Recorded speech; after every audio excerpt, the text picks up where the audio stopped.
les Market Movers et on va parler de valeur à présent avec Antoine Fraisse-Soulier qui est analyste marché chez eToro. Bonjour Antoine. Bonjour. Alors la première valeur, c'est Safran. Safran, c'est une partie prenante du secteur aérien. L'entreprise est forcément dans le dur. Alors le plan de relance du secteur est attendu dans les prochains jours.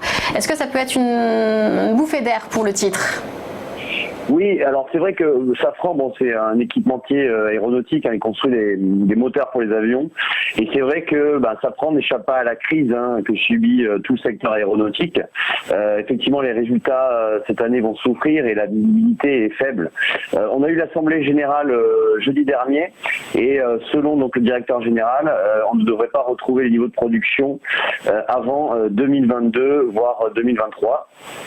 Ceci étant, il y a quand même des bonnes nouvelles potentielles, c'est-à-dire que son principal client, qui est quand même Boeing, vient d'annoncer donc la reprise de la production de son 737 MAX en vue d'un retour en vol durant l'été.